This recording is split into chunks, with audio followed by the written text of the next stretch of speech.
დავრობის მეთაურის თქმით, მათი მოვალეობაა სალომე ზურაბიშვილის გაფრთხილება, არ ჩაიდინოს დანაშაული. ორბელიანების სასახლის დატოვებასთან დაკავშირებით ირაკლი გობახიძე ამბობს, რომ ზურაბიშვილი საკუთარ თავს და მასთან ერთად მოყოფ პირებს ციხისთვის არ გაწირავს.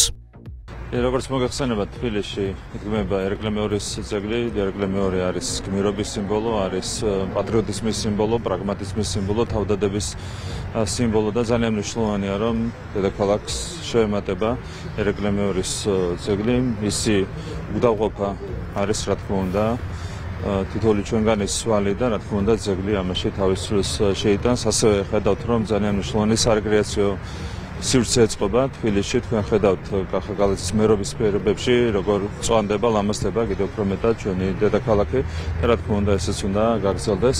ჩვენ გვჭირდება განვითარება და ეს პროექტიც არის რა თქმა უნდა ჩვენი ქვეყნის განვითარების კიდევ ერთი მაგალითი. ბატონო ირაკლი, კვირას გაიმართება ინაუგურაცია და ამით ქვეყანა ასრულებს ფაქტობრივად საპარლამენტო წყობაზე გადასვლას. რო შევაფასოთ ეს პროცესი და რამდენად მნიშვნელოვანია ხოლმე.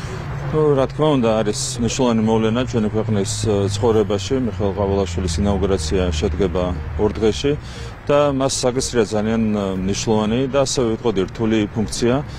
მნიშვნელოვნად დაზიანდა რეპუტაცია პრეზიდენტის ინსტიტუტის წინა წლების განმავლობაში. აქ არ გულისხმობ მხოლოდ ჯერ კიდევ მოქმედ პრეზიდენტს, წინა პრეზიდენტებსაც და მიხეილ ყაველაშვილის მისია იქნება ის, რომ დაკარგული რეპუტაცია აღუდგინოს საქართველოს პრეზიდენტის ინსტიტუტს და მე დარწმუნებული ვარ, რომ მიხეილ ყაველაშვილი ამას საუკეთესოდ შეძლებს. ის არის პატრიოტი ადამიანი, ძალიან ღირსეული ადამიანი, რომელსაც უყვარს თავისი ქვეყანა და იქნება საუკეთესო პრეზიდენტი ჩვენი ქვეყნის.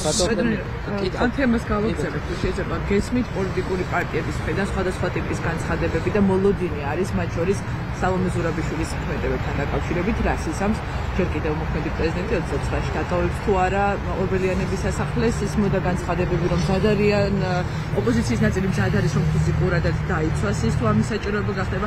აი ამ ნაწილში როგორ ხედავთ პროცესების განვითარებას? მე მგონია, რომ ამ შემთხვევაში მაინც გონივრულად იმოქმედებს სალომე ზურაბიშვილი. მე მინდა შეგახსენოთ, რომ ეს ვერ იქნება მელიას სცენარის გამეორება. ეს არ არის პარტიული ოფისი, ეს არის საქართველოს პრეზიდენტის რეზიდენცია. შესაბამისად იქ იგივე სცენარის გათამაშება ნიშნავს სისხლის სამართლის დანაშაულის ჩადენას, რაც ითვალისწინებს მრავალწლიან პატიმრობას. არა მარტო უშუალოდ სალომე ზურაბიშვილისთვის, არამედ ნებისმიერი ადამიანისთვის, რომელიც ამ სცენარში იქნება ჩართული. აქედან გამომდინარე, მე არ გონია, რომ სალომე ზურაბიშვილი პირველ რიგში საკუთარ თავს გაწირავს ციხისთვის და ასევე გაწირავს 150 ადამიანს, რომელიც მასთან ერთად შეიძლება მოიაზრებოდეს. აქედან გამომდინარე, მე ასეთი არაგონივრული სცენარის გათამაშებას არ ვლობ. როდესაც თქვენ საუბრობთ ამაზე, ჯერ კიდევ კვირას, როდესაც იყო მოლოდინი პრეზიდენტის განცხადებების მიმართ, რა სიტყვა და ის პარტნიორების მხრიდან ძალიან კრიტიკული განცხადებები მოყვა თქვენს გაფრთხილებას, მოდი ასე ვთქვათ, სად იქნებოდა სალომე ზურაბიშვილი, გისვასებს იმექმა თუ გისვასებს გარეთ. და ნახავთ ალბათ ამ კონტექსტში იყო ჯო ვილსონის რესპუბლიკელი კონგრესმენის ერთ-ერთი პოსტიც, რომ თუ 29 დეკემბრს გააგრძელებს ქართულ 29 დეკემბრიდან გააგრძელებს ქართული ოცნება დემოკრატიის დასამარებას, ისეთი სანქციები იქნება ბიძინა ივანიშვილის მიმართ, მას რომ არასდროს არ უფიქრიაო და კიდევ ძალიან აქტიური პოზიციები ვიხილეთ პლატფორმა X-ზე. იმ ფონზე, როდესაც თქვენ ელოდებით 20 იანვრიდან ტრამპის ადმინისტრაციის პირობებში გადატვირთვას ურთიერთობების და გარკვეული მოლოდინები და გათხრები. აი ამ ფონზე თქვენი ოპონენტები მათ შორის ძალიან აქტიურად მოიხმობენ და ეყრდნობიან ჯო ვილსონს როგორც რესპუბლიკელ კონგრესმენს, რომელიც მათ შორის ჰელსინკის კომისიას ხელმძღვანელობს. რა შეგიძლიათ ამაზე? სალომე ზურაბიშვილის და სხვა შესაბამის პირების გაფრთხილება არის ჩვენი მოვალეობა. ეს არის არა მარტო ჩვენი რაღაცა უფლება, არამედ ეს არის ჩვენი მოვალეობა. ნებისმიერი ხელისუფლება უნდა იყოს ორიენტირებული არა რეპრესიისკენ, არამედ დანაშაულის პრევენციისკენ. ჩვენი ამოცანა ამ შემთხვევაში არის დანაშაულის პრევენცია, ამიტომ ჩვენ უნდა გავაფრთხილოთ, რა თქმა უნდა, სალომე ზურაბიშვილი. ძალიან ცუდი სურათი იქნება, ხო, დამეთანხმებით, ჩვენ რომ მოგვიწიოს მისი გამოყვანა რეზიდენციიდან ძალით და გადაყვანა საშილახსოვრების დაწესებულებაში.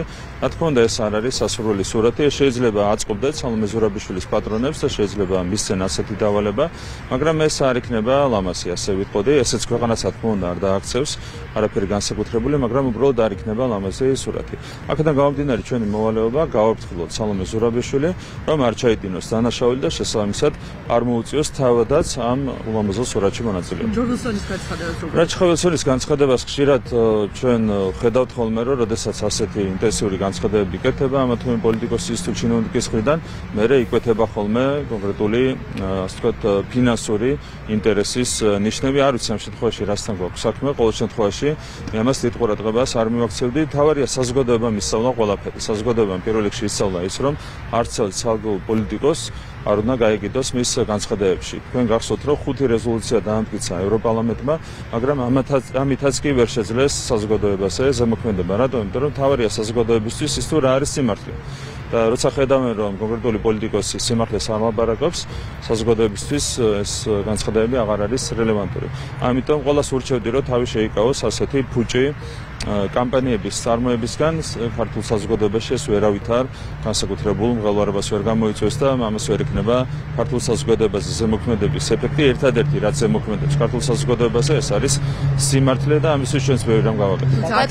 რესპუბლიკელია და თქვენ მოლოდინი გაქვთ რომ რესპუბლიკელი მიზანიც ეს არის. რეალურად მიზანიც ეს არის, იმიტომ გააქტიურეს კონკრეტულად რესპუბლიკელი პოლიტიკოსი, რომ შექმნას ვიღაცამ აღქმა ტრამპის პირობებში პრობლემების გაგრძელების თაობაზე. ჩვენ სხვა რამეს ველოდებით ახალი ადმინისტრაციისგან, ჩვენი ხელი არის გაწვდილი, ჩვენ თავოსობთ ახალ ადმინისტრაციას სტრატეგიული პარტნიორობის დაწყებას სუფთა ფურცლიდან. თვისებრივად განახლებას, გაჯანსაღებას იმ ურთიერთობების, რომლებიც არ არის დღეს ჯანსაღმდგომარეობაში.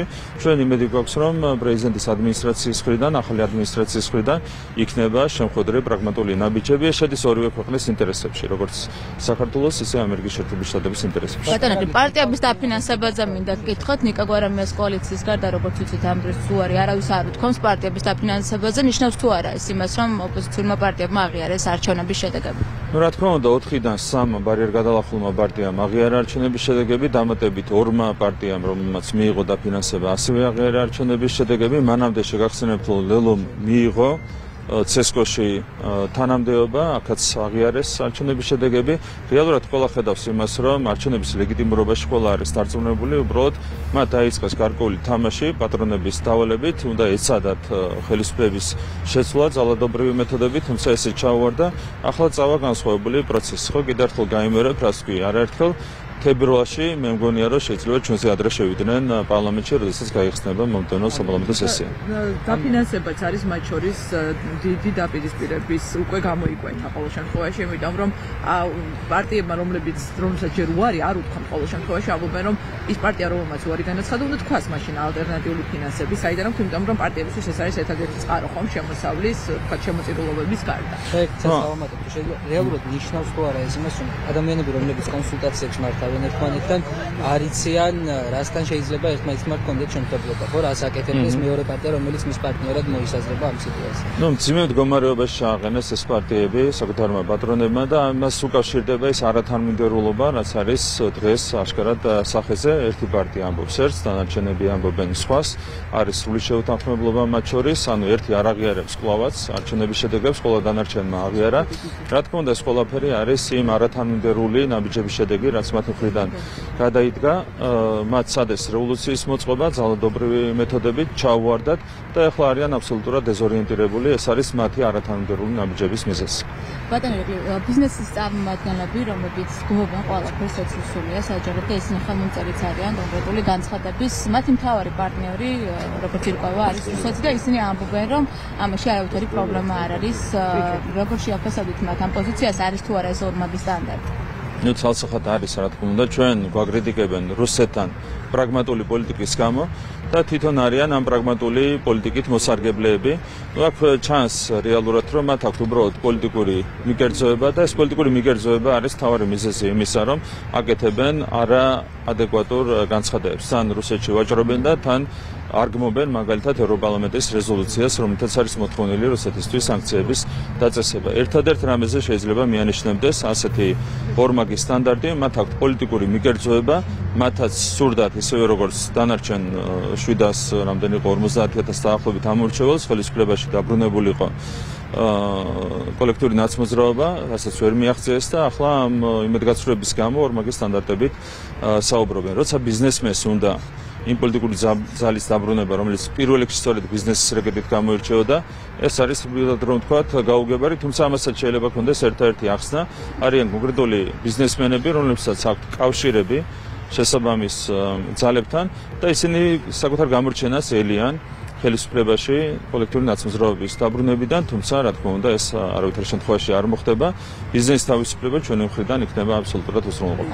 და ბატონო, ბოლოს გითხავთ მომღერლების ბულინგზე, რომლებიც მონაწილეობას იღებენ საახალწლო ღონისძიებებში, რა ემსახურება ეს კამპანია? ეს კლასიკური ლიბერალური ფაშიზმია, ეს არის იდეოლოგია, რომლის გავრცელებასაც ცდილობენ გარკვეულწილად წარმატებით ჩვენს ქვეყანაში და რა თქმა უნდა ეს ბულინგიც არის ამის გამოხატულება.